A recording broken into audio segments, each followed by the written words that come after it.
Bradley, what is this? Again? You're not listening to me, I said, trying to keep my voice calm. Bradley barely glanced up from his phone. Why should I? You're not my mom. I don't have to listen to you. His words stung, but I forced myself to stay steady.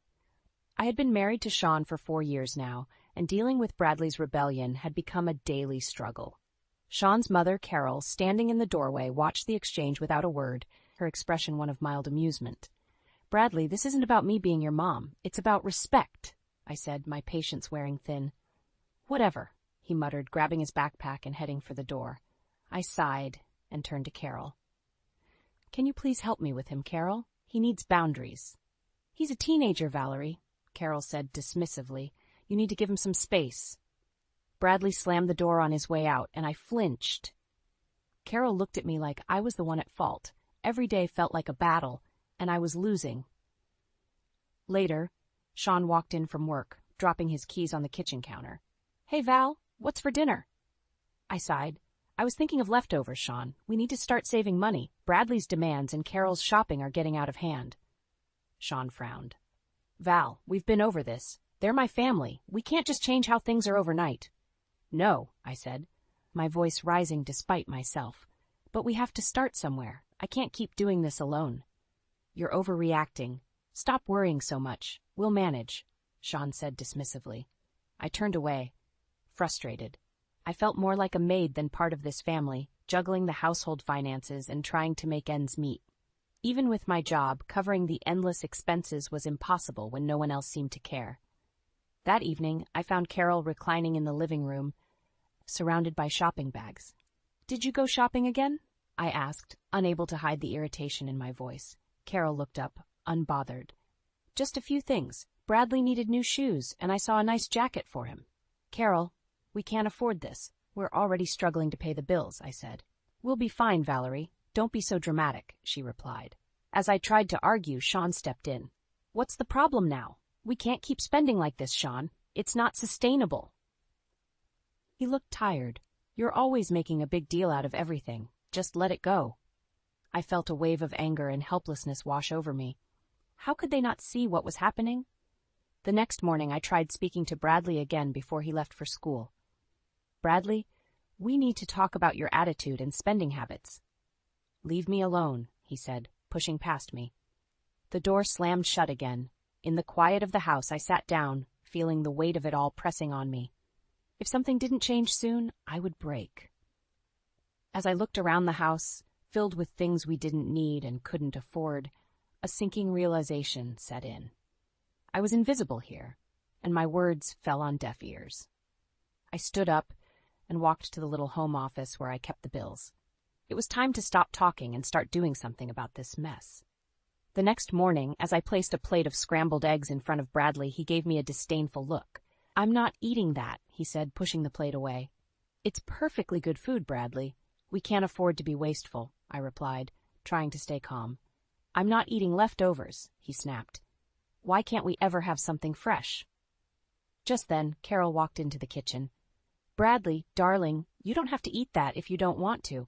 We can go out for breakfast, she said, putting a hand on his shoulder. Carol, we can't keep spending money like this, I said firmly. We need to be more responsible. She dismissed my concerns with a wave. You worry too much, Valerie. We'll be fine. Frustration bubbled up inside me. No, we won't be fine. We need to start cutting back now. Our financial situation is serious. Carol smirked. You're overreacting. Sean will take care of everything. He always does. I wanted to scream. Later, Sean walked in and I seized the moment. Sean, we need to talk about the spending. Carol and Bradley are not listening. This can't go on. Sean sighed, looking weary. Can we talk about this later, Val? It's too early for arguments. I grabbed a stack of bills from the counter. No, we need to talk now. Look at these. We're drowning and no one is helping. He glanced at the bills, then back at me. Val, you stress too much. We'll get through it. How, Sean? By ignoring the problem and hoping it goes away? We need to set limits, and it starts with Bradley and Carol. He rubbed his temples. I'm tired, Val. Just let it go for now. Fuming, I left the kitchen, feeling more isolated than ever. No one was listening. That evening, I tried to talk to Bradley again while he was playing video games. Bradley, can we talk? He didn't even pause the game. About what? How you're going to tell me to stop having fun? This isn't about fun, Bradley. It's about responsibility. We need to work together as a family. Whatever, Valerie, he said, eyes glued to the screen. Bradley, this is serious. We need to make changes. Your behavior affects everyone. He finally looked at me, irritation clear on his face. I'm not changing for you. Deal with it. As I walked away, I passed Carol, who had been listening. You need to stop pushing him, Valerie.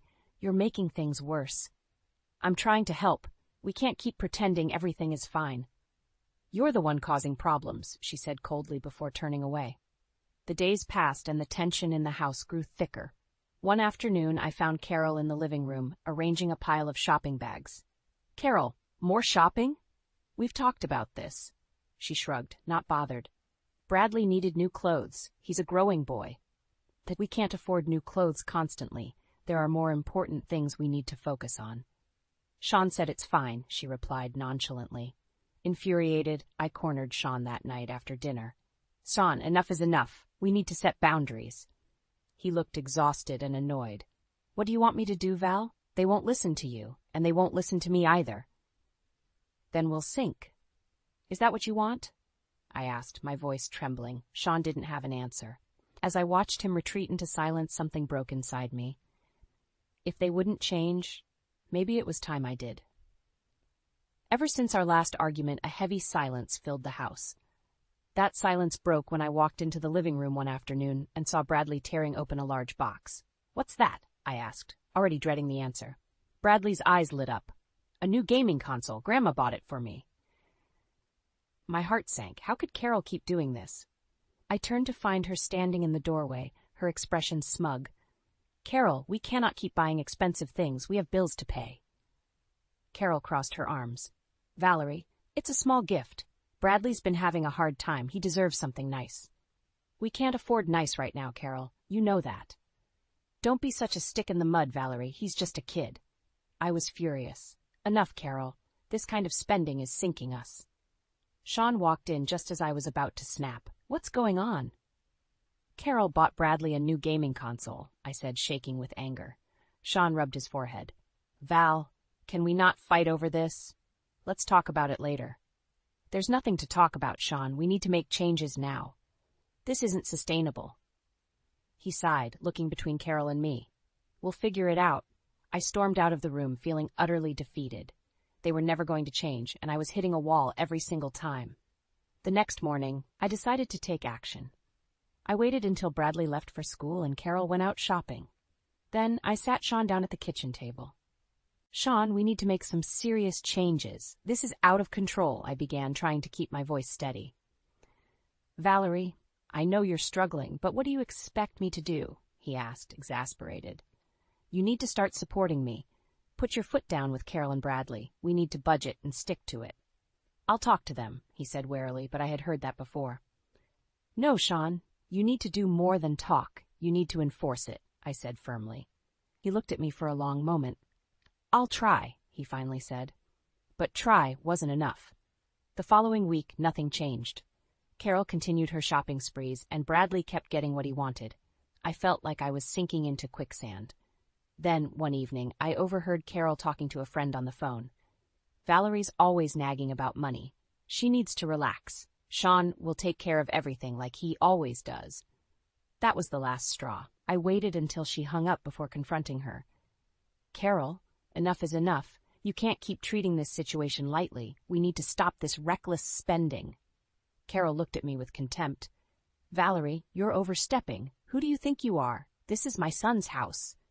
It's my house, too, and I have a say in how we manage it. Sean's in charge, and he'll make the decisions. Not you, she said, glaring at me. I turned to Sean, who had been standing silently in the doorway. Are you going to let her speak for you? He looked uncomfortable. Val, let's just calm down. We can talk about this. No, Sean. We've talked enough. This has to stop now. Carol smirked. See, Sean? Valerie's just causing trouble. I felt the walls closing in. Without more support from Sean, nothing would change. It was up to me to decide what my breaking point was and what I was willing to tolerate.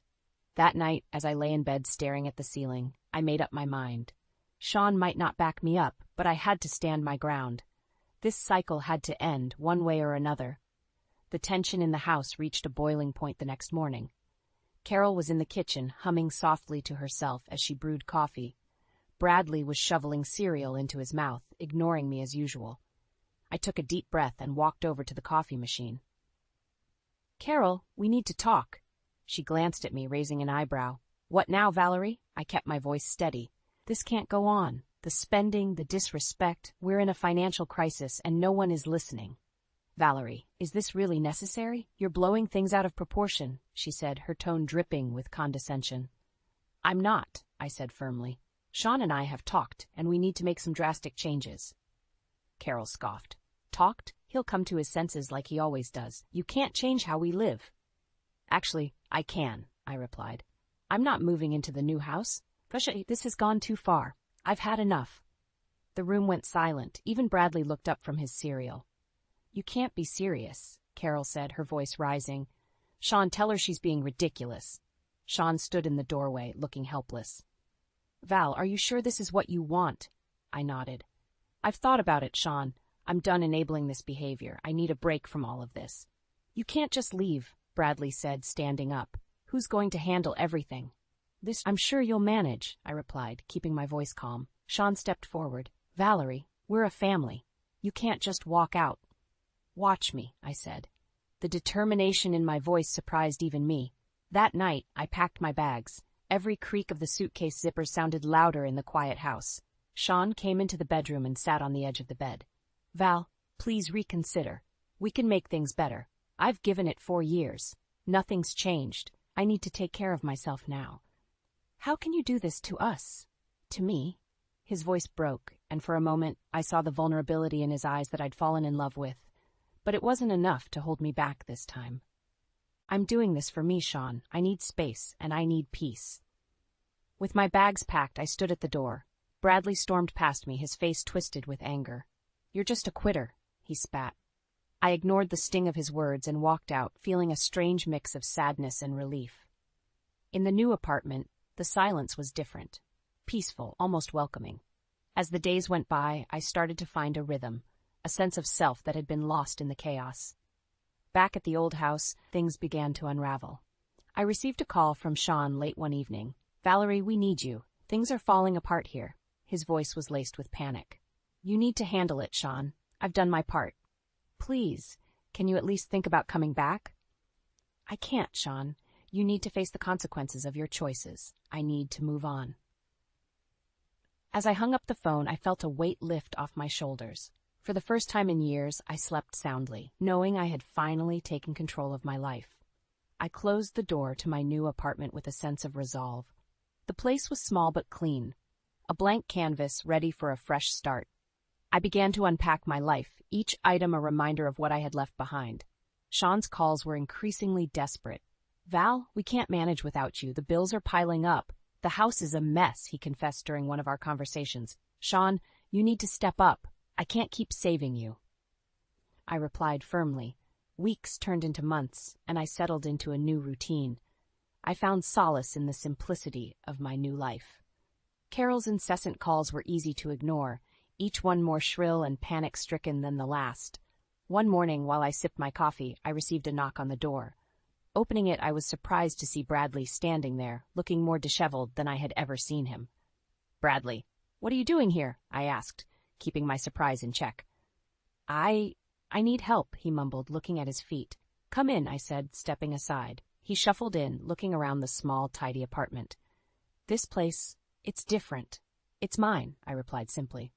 "Now what's going on?" "Things are bad at home. Grandma's health isn't great, and Dad, he's just not handling it," Bradley said, his voice cracking. "Bradley, you know I can't go back. I needed to make a change. I know, but we're drowning. Dad's been laid off and Grandma had to sell the house. We're living in an apartment now, but it's not enough. I dropped out of school to work." I felt a pang of sympathy, but kept my expression neutral. "Bradley, that's not the answer. You need to take responsibility, but not like this." He looked at me, eyes pleading. "What should I do then? How do I fix this?" "You start from the bottom, Bradley. Get a job, finish your education, and understand what it means to be responsible. It takes time, but it's the only way."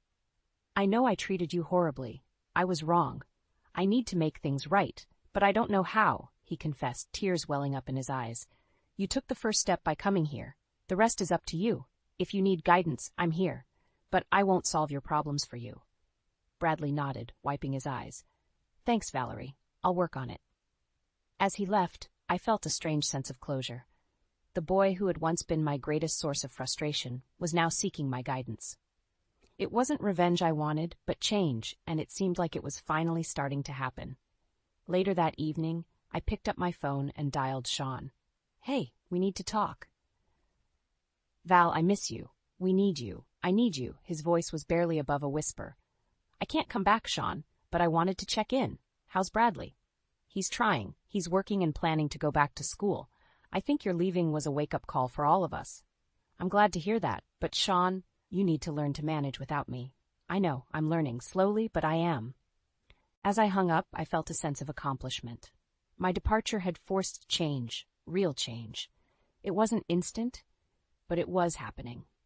A small smile crept onto my face. The journey wasn't over, but for the first time I felt like I had made a real difference.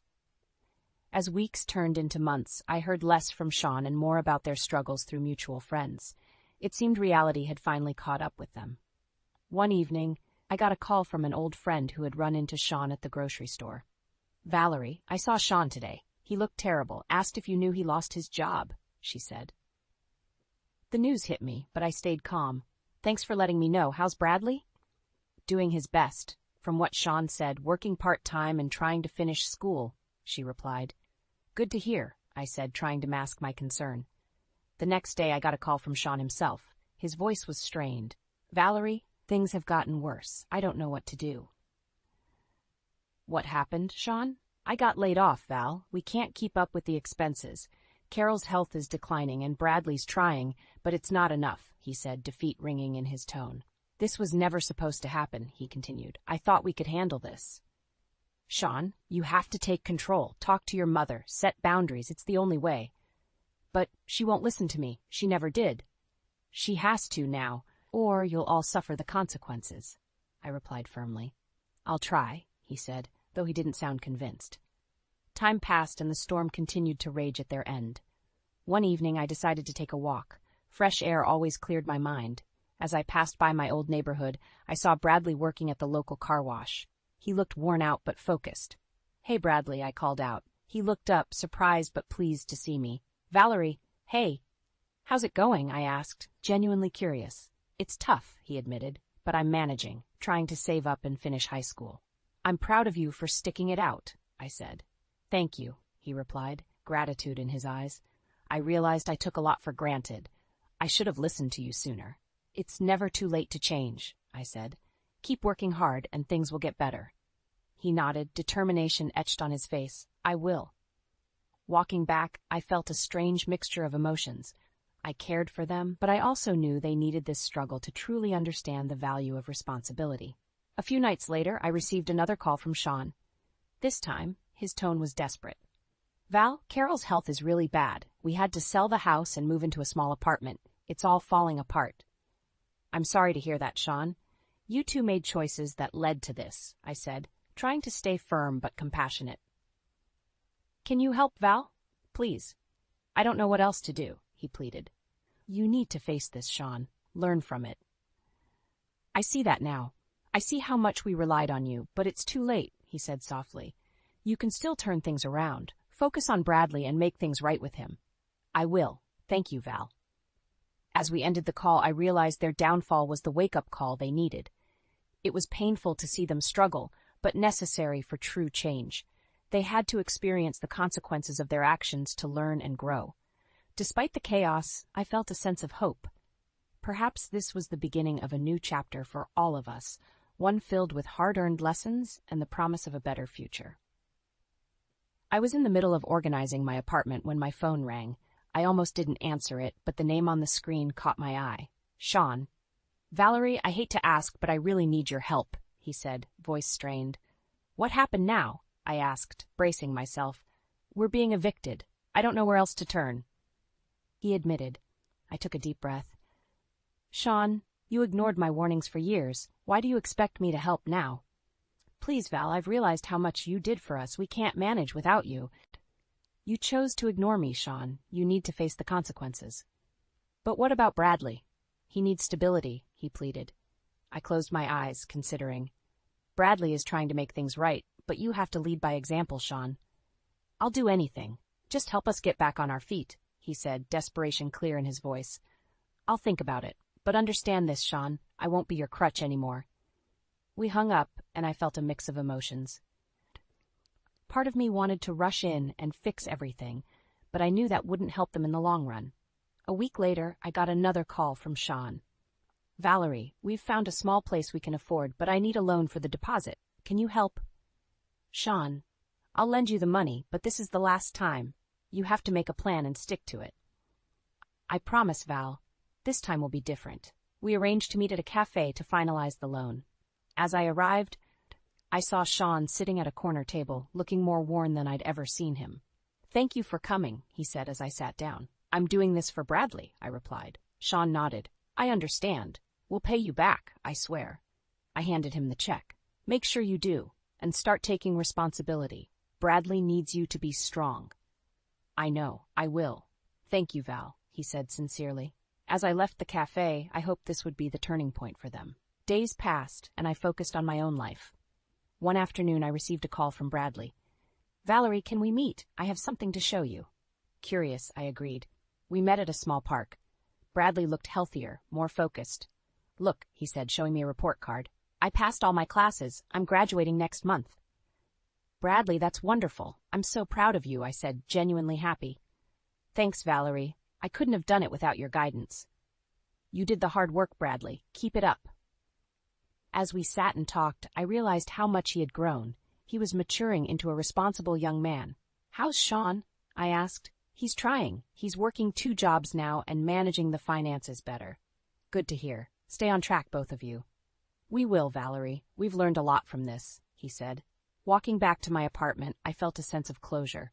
They were finally learning from their mistakes, and I had played my part. A few weeks later, I got another call from Sean.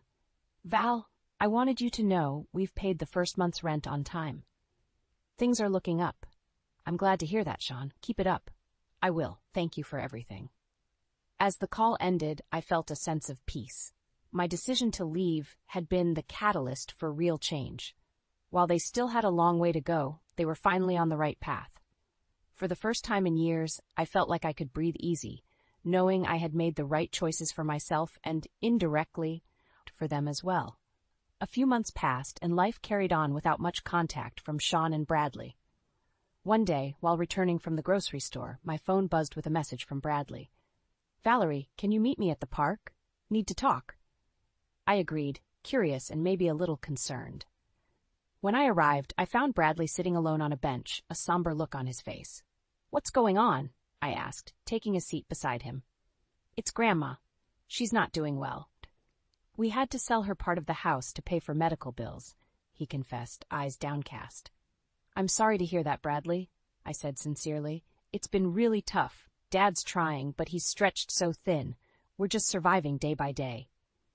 I placed a comforting hand on his shoulder. You've come a long way, Bradley. Don't lose hope. I know. It's just hard seeing everything fall apart. His voice broke. You've got to stay strong for yourself and for your dad. Thanks, Valerie. It means a lot to hear you say that. I'm always here if you need to talk, I reassured him. On my way home, I thought about Carol. She had never shown me kindness, but seeing her suffer now didn't bring me joy either. This was karma playing out in real life, teaching its harsh lessons. A week later, Sean called me. His voice was weary. Val, it's Carol. She's bedridden now, and we have to move her to a care facility. We can't handle her medical needs. I'm sorry to hear that, I replied, trying to balance empathy with my own emotional distance. Any advice on what we can do? Look into community resources. There are programs that can help you manage financially and medically. I will. Thanks, Val. I appreciate it, he said, his voice sincere. A month later, as I was strolling through town, I ran into an old neighbor who told me Carol had moved into a small apartment near the care facility.